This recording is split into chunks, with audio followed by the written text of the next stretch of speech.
Hello दोस्तों, आज के इस लेक्चर में हम लोग वर्क एनर्जी पावर चैप्टर का लेक्चर नंबर 3 है ये। और इस लेक्चर में हम लोग आज जानेंगे कि नेचर ऑफ वर्क क्या होता है। मतलब वर्क क्या पॉजिटिव वर्क हो सकता है, क्या वर्क कभी नेगेटिव भी हो सकता है, और क्या वर्क जीरो भी हो सकता है। तो क्या तीनों वर्क पॉसिबल है, पॉजिटिव, नेगेटिव और जीरो? और अगर पॉसिबल है तो पॉजिटिव वर्क कब होगा, कब वर्क नेगेटिव होगा और जीरो वर्क कब होगा। तो आज के लेक्चर में हम ये जानने वाले हैं कि वर्क का क्या क्या वैल्यू पॉसिबल है और वो कब पॉसिबल होगा, है ना। तो आज का हमारा हेडिंग है nature of work. Nature of work मतलब वर्क क्या क्या हो सकता है, पॉजिटिव, नेगेटिव और जीरो हो सकता है कि नहीं, पहले देखते हैं। देखिए, जैसे कि पिछले वीडियो में हमने देखा था कि वर्क के बारे में जाना था, वर्क होता क्या है। सो वर्क हमने डिफाइन किया था dot product of force vector and displacement vector, इसी को बोलते थे हम लोग। इसका जो मैग्नीट्यूड था वो था F into S into cos theta. तो एफ एस कॉस थीटा को ही क्या बोल रहे थे, वर्क डन। जहाँ पर एफ क्या था, मैग्नीट्यूड ऑफ फोर्स, एस क्या था, magnitude of displacement vector, and theta is the angle, है ना। अब देखिए, किसी भी वेक्टर का जो मैग्नीट्यूड है वो तो हमेशा पॉजिटिव ही होगा, है ना। जैसे कि मैग्नीट्यूड बोले तो एफ का मतलब क्या, एफ का मतलब मॉड ऑफ एफ। किसी भी वेक्टर का जो मॉड वैल्यू होता है मैग्नीट्यूड है, और मैग्नीट्यूड का मतलब हमेशा उसका वैल्यू पॉजिटिव ही होता है, ये कभी नेगेटिव नहीं हो सकता। तो ये नेगेटिव नहीं हो सकता, या तो जीरो हो सकता है या फिर पॉजिटिव हो सकता है ना। उसी तरीके से एस क्या है, यहाँ पर मैग्नीट्यूड है किसका, डिस्प्लेसमेंट वेक्टर का। तो ये भी आपका नेगेटिव नहीं हो सकता, यानी कि ये भी या तो जीरो हो सकता है या फिर पॉजिटिव हो सकता है ना, नेगेटिव नहीं हो सकता। तो एफ का वैल्यू पॉजिटिव है, एस का वैल्यू भी पॉजिटिव है, तो ये दोनों तो पॉजिटिव हो गया। अब वर्क का जो साइन है वो पॉजिटिव होगा या नेगेटिव होगा, वो डिसाइड करेगा कौन, कॉस थीटा का वैल्यू। अगर कॉस थीटा पॉजिटिव हुआ तो पॉजिटिव इंटू पॉजिटिव पॉजिटिव हो जाएगा।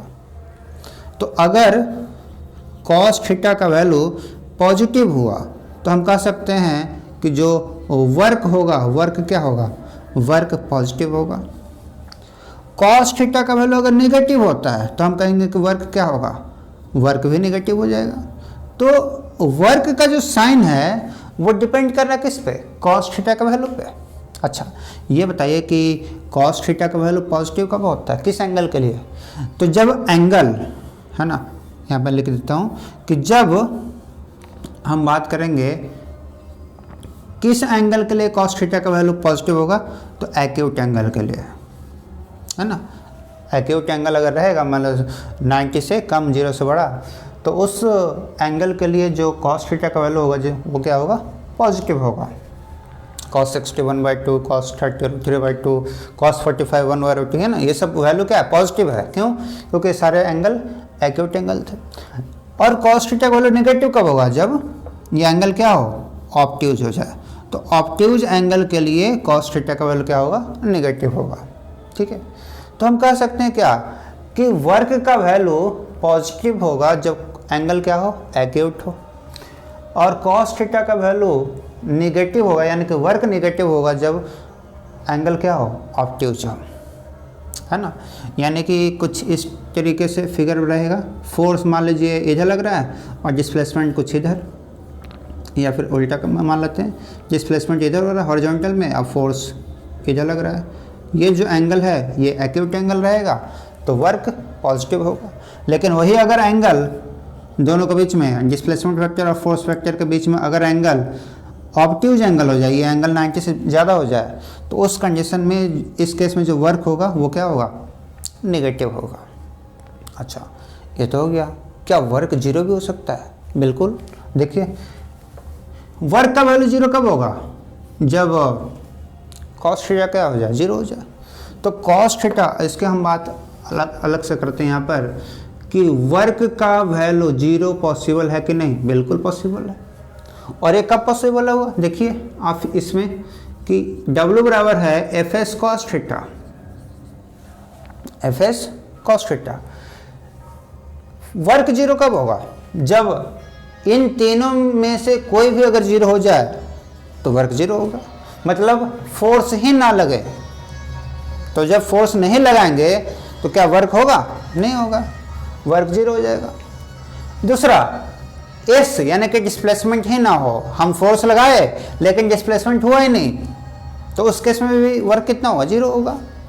क्योंकि जैसे मान लीजिए दीवार है, दीवार पर हमने फोर्स लगाया और दीवार है ना, हमने फोर्स लगाया और ये मूव नहीं किया, तो नहीं मूव किया लेकिन हमने फोर्स तो लगाया, तो डिस्प्लेसमेंट नहीं हुआ, तो उस केस में वर्क कितना हो जाएगा, 0।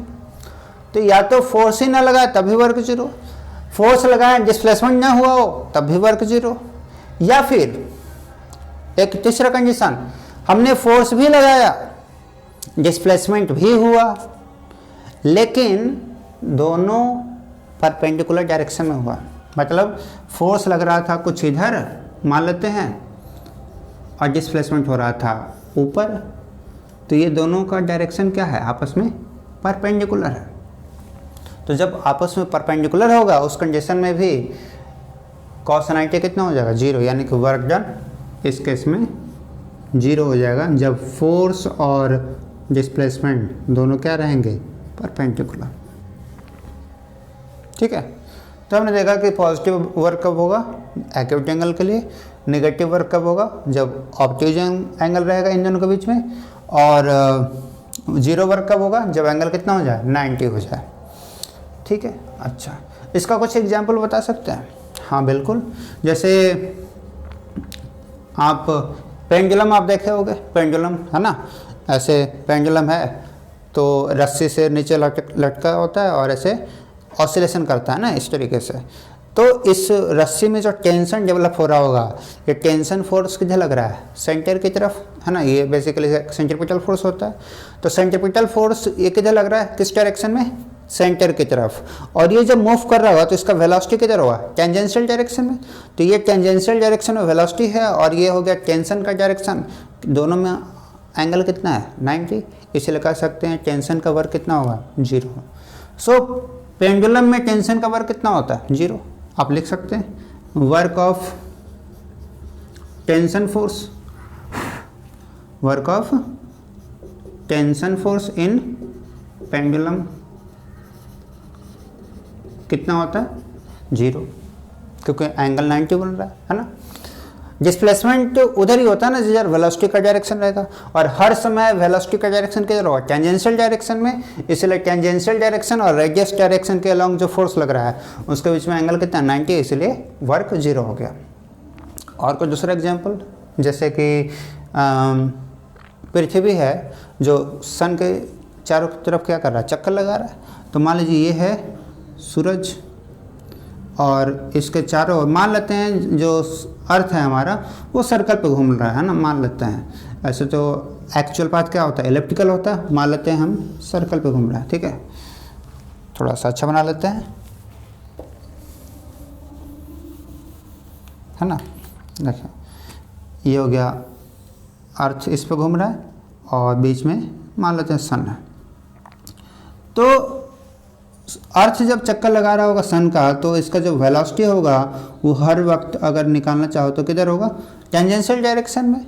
और जो सन पृथ्वी के ऊपर फोर्स लगा रहा होगा वो कौन सा फोर्स लगा रहा होगा, ग्रेविटेशनल फोर्स, किस डायरेक्शन में, परपेंडिकुलर डायरेक्शन में। तो परपेंडिकुलर डायरेक्शन में लगा रहा होगा फोर्स, ये हो गया फोर्स का डायरेक्शन इधर, तो ये वेलोसिटी यानी कि डिस्प्लेसमेंट का डायरेक्शन और ये फोर्स का डायरेक्शन, एंगल कितना, 90, इसीलिए वर्क कितना, 0।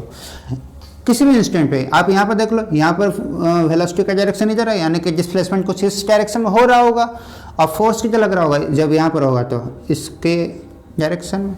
So this is the direction of force and this is the direction of displacement.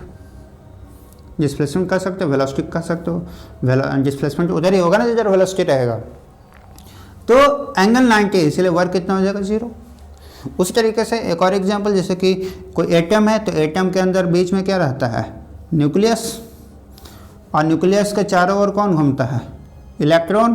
तो इलेक्ट्रॉन पे फोर्स लगा रहा है, इलेक्ट्रॉन को कौन खींच रहा है, न्यूक्लियस अपनी तरफ खींच रहा है फोर्स लगा करके। कौन सा फोर्स, कूलम फोर्स। तो ये जो फोर्स लगा रहा है वो लगा रहा है किधर की ओर, सेंटर की तरफ, और इस इलेक्ट्रॉन के घूमने का डायरेक्शन की तरफ, वेलोसिटी का डायरेक्शन तो टेंजेंशियल डायरेक्शन में, डिस्प्लेसमेंट भी कुछ इधर ही हो रहा होगा। तो इस केस में वर्क कितना हो जाएगा, 0 हो जाएगा, है ना। तो ये इलेक्ट्रॉन मूव कर रहा है, उस पर भी वर्क 0 होगा। पृथ्वी मूव कर रहा है सन के चारों, उसका वर्क भी 0 होगा, है ना। पेंडुलम है तो टेंशन का वर्क 0 होगा, है ना। और कुछ एग्जांपल, जैसे आप जो कुल्ली होता है ना, कुल्ली जो सामान होता है प्लेटफॉर्म पे, है ना, नाम सुने होंगे। तो कुल्ली जब मान लीजिए सामान लिया, जैसे ये मार्कर है ना, हमने मान लिया मार्कर लिया, मार्कर का कुछ अपना वजन होगा, तो मार्कर क्या पृथ्वी इसको नीचे खींच रहा होगा, कितने से, mg से नीचे खींच रहा होगा। तो ये मान लीजिए मार्कर है, यहाँ पर लिख लेते हैं, ये मार्कर है ना, ये मार्कर है, और मार्कर को पृथ्वी नीचे की ओर खींच रहा होगा, कितना से, mg से खींच रहा होगा। लेकिन इस मार्कर को हम उठा करके हम आगे लेके जा रहे हैं, हॉरिजॉन्टल डायरेक्शन में लेके जा रहे हैं, मतलब डिस्प्लेसमेंट हमारा कुछ इधर हो रहा है ना। हम ऐसे उठाए हुए हैं और इसको आगे लेके ऐसे जा रहे हैं। तो ऐसे लेके जाने से क्या हो रहा है, इसका डिस्प्लेसमेंट किधर हो रहा है, हॉरिजॉन्टल डायरेक्शन में है, लेकिन पृथ्वी इसको किधर खींच रही है, नीचे की ओर। तो इन दोनों के बीच में एंगल कितना है, 90 है। तो हम कह सकते हैं कि जब हम किसी भी चीज़ को जब हम हॉरिजॉन्टल डायरेक्शन में लेके चलते हैं तो mg का वर्क कितना होता है, 0 होता है, क्योंकि एंगल कितना बन रहा है, 90 बन रहा है। उसी तरीके से हम भी तो इसको उसके ऊपर फोर्स लगा रहे होंगे ना, किसी भी चीज़ को उठाए रखने के लिए, है ना। इसको हम पकड़े हुए हैं, इसको पृथ्वी नीचे खींच रहा है, लेकिन इसको हम नीचे नहीं जाना चाह रहे, हम उतना ही फोर्स इसके ऊपर भी लगा रहे हैं, तो ये रुका हुआ है। तो हमारे द्वारा कौन सा फोर्स लग रहा होगा, नॉर्मल फोर्स हम लगा रहे होंगे, लिफ्ट कर रहे हैं इसको, है ना, उठाए हुए हैं, इसको बोलते हैं लिफ्टिंग फोर्स, या फिर आप कह सकते हो नॉर्मल फोर्स, है ना। तो ये जो हमने फोर्स लगाया, ये फोर्स का वर्क कितना होगा, इसका भी 0 होगा। क्यों, क्योंकि डिस्प्लेसमेंट इधर हो रहा है और फोर्स लग रहा है ऊपर के, दोनों के बीच में अगेन 90 डिग्री का एंगल बन रहा है, तो इसका वर्क भी 0 और इसका वर्क भी 0। तो वर्क पॉजिटिव हो सकता है, नेगेटिव भी हो सकता है और 0 भी हो सकता है ना। तो वर्क पॉजिटिव कब होगा, जब एंगल दोनों के बीच में, फोर्स और डिस्प्लेसमेंट के बीच में एंगल कितना हो, एक्यूट हो। अगर ऑब्ट्यूज एंगल रहेगा तो वर्क निगेटिव होगा, और 0 कब हो, जब एंगल कितना हो जाए, 90 हो जाए, या फिर इन दोनों से कोई वैल्यू 0 हो जाए। ठीक है, तो ये था आज का लेक्चर नेचर ऑफ वर्क के बारे में, है ना। मिलते हैं अगले वीडियो में, ठीक है।